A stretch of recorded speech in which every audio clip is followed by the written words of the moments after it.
KDRT yang banyak terjadi. Ini seperti apa sih Bang melihatnya Bang sebagai pakar hukum? Oke, selamat malam. Saya Dr. Firman Chandra.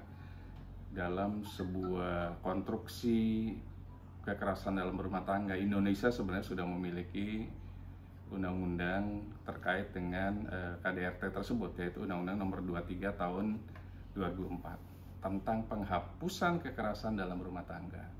Di situ jelas tuh klausulnya, kenapa sih harus ada undang-undang tersebut gitu. Karena goalnya adalah mencegah terjadi kekerasan dalam rumah tangga dan membentuk keluarga Indonesia, keluarga utuh yang kekal gitu lah. Jadi tidak ada lagi sebuah kekerasan dalam rumah tangga yang mayoritas pelakunya adalah laki-laki dan korbannya mayoritas adalah istri, anak, dan asisten rumah tangga. Dan disitulah undang-undang tersebut memiliki sebuah substansi terkait menghapuskan bagaimana caranya terjadinya kekerasan dalam rumah tangga. Dan jelas di pasal 5, apa sih kekerasan dalam rumah tangga? Itu ada 4 sebenarnya di pasal 5 tersebut. Ada kekerasan fisik, ada kekerasan psikis, ada kekerasan seksual, dan penelantaran rumah tangga. Itu esensi dari Undang-Undang Nomor 23 tahun 2004. Bang, kalau untuk para pelaku KDRT sendiri, apalagi ini udah kayak sampai fisik, sampai benar-benar sampai hidung berdarah dan tulang sampai tulang rusuk gitu, kena tulang rusuk. Nah mungkin itu seperti apa sih Bang? Hukumannya akan lebih berat atau seperti apa gitu Bang? Oke. Sebenarnya ada sebuah yang kita lihat lah, lagi viral lah, public figure, artis. Korbannya pun artis juga, pelakunya public figure juga. Kenapa sih masih melakukan itu padahal jelas-jelas ada sanksi hukumannya gitu lah. Karena mungkin hilaf, mungkin sengaja, mungkin sadar, mungkin tidak sadar. Namun sadar atau tidak sadar, hilaf atau tidak hilaf, tetap ada ancaman hukumannya. Ancaman hukuman ada, dan ini sebenarnya fatal kalau memang dilaporkan ke polisi. Ini dugaannya wilayah yurisdiksinya adalah di Jawa Timur. Berarti yang berhak menyidik adalah kepolisian di Jawa Timur, baik Polda Jawa Timur ataupun Polres yang ada di wilayah yurisdiksi Jawa Timur. Ancaman hukumannya kalau memang sudah dilaporkan ke polisi, polisi akan melakukan sebuah penyelidikan. Dipanggillah pelapor. Pelapor harus membawa apa? Membawa alat bukti. Alat buktinya apa? Kalau memang kekerasan dalam rumah tangga, berarti visum et repertum, atau kita sebut visum, yang dikeluarkan oleh sebuah rumah sakit atau dokter. Dari sana alat bukti pertama itu. Yang kedua adalah saksi. Saksi adalah korbannya tersebut, karena mayoritas kan biasa di kamar atau di mana. Pasti saksi lainnya kan kemungkinan besar belum melihat langsung. Makanya pelapor tersebut akan menjadi saksi juga di situ. Diproseslah penyelidikan, kemudian alat buktinya ada, visum et repertum tadi. Kemudian dipanggil yang namanya terlapor. Digali lagi berita acara investigasi, diklarifikasi. Kemudian akan disimpulkan oleh penyidik bahwa kekerasan dalam rumah tangga sudah terjadi misalnya, karena ada 2 alat bukti, saksi dan alat bukti visum tadi. Kemudian akan ditingkatkan menjadi proses penyidikan. Proses penyidikan itu akan menentukan seseorang menjadi tersangka atau tidak. Kalau sudah ditentukan menjadi tersangka, ancaman hukuman KDRT itu adalah 5 tahun. Kalau sudah 5 tahun, menurut KUHP harus segera ditahan. Karena ada dugaan tersangka melarikan diri atau menghilangkan barang bukti. Jadi memang ancaman hukumannya 5 tahun, dan 5 tahun wajib penyidik untuk menahan tersangka tersebut meskipun belum dilimpahkan ke tahap 2 yang namanya kejaksaan, tapi langsung bisa ditahan oleh penyidik dari kepolisian tersebut. Walaupun kan dari itu sudah menyerahkan barang bukti itu CCTV, terus yang lain seperti handuk, terus juga ada baju yang itu noda darah tuh bisa memperkuat gak sih bang? Juga ada beberapa foto juga tuh bisa memperkuat gak sih bang untuk laporan sendiri gitu bang? Sangat bisa memperkuat.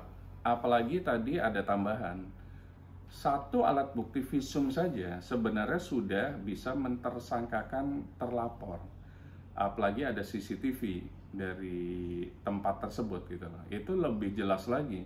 Itu alat bukti yang sahih terjadinya sebuah kekerasan dalam rumah tangga. Kemudian ada handuk, kemudian ada lainnya. Berarti tambahannya lebih banyak. Dari sini polisi atau penyidik akan memproses proses ini menjadi penyidikan. Kalau sudah penyidikan, pasti penyidik akan menentukan seseorang tersebut yang tadinya masih terlapor statusnya menjadi sekarang tersangka. Dan lagi-lagi karena ancaman hukumannya 5 tahun sesuai KUHP kita, hukum acara pidana, itu harus segera ditahan oleh penyidik di kepolisian tersebut, baik Polres ataupun Polda. Dan di situ hukum acaranya sudah berlaku, alat bukti sudah lengkap. Paling polisi akan melengkapi nanti saksi-saksi, saksi temennya dari terlapor ataupun temennya dari pelapor. Ini kayak saksi yang mungkin bisa dibilang saksi kayak misalkan kalau yang mendengar itu bisa menjadi saksi gak sih bang, atau seperti apa? Bukan saksi yang melihat, tapi ya karena itu kan kejadian ini kan dalam kamar. Nah mungkin kalau misalkan yang mendengar itu bisa dijadikan saksi tidak sih bang? Saksi itu ada dua, ada saksi fakta dan ada saksi ahli. Artinya dua alat bukti saja sebenarnya sudah menentukan atau ditentukan seseorang bisa menjadi tersangka. Apalagi ditambah saksi lainnya, saksi fakta yang tadi mendengar, syukur-syukur ada menyaksikan gitu kan, syukur-syukur ada yang di lokasi. Tapi ditambah lagi kan ada saksi ahli, ahli kedokteran, ahli hukum pidana, ahli dari yang lainnya yang bisa menentukan, termasuk dari misalnya Komisi Nasional Perempuan misalnya, atau Komnas HAM, itu bisa juga dijadikan saksi ahli. Artinya dua saja cukup sebenarnya untuk menentukan terlapor menjadi tersangka. Apalagi ditambah ahli, ditambah saksi yang mendengar, saksi yang menyaksikan, berarti lebih dari dua.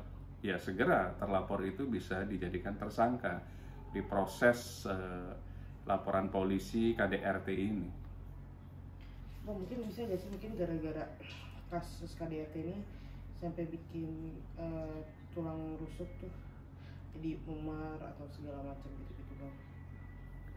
Sebenarnya yang berhak melihat bahwa tulang rusuk patah, tulang rusuk memar dan lain-lain itu dari visum et repertum tadi. Dokter lah yang bisa menentukan patah atau tidak. Kemudian patahnya itu karena pukulan tangan, tendangan, atau ada alat gitu. Nanti dokter yang menentukan.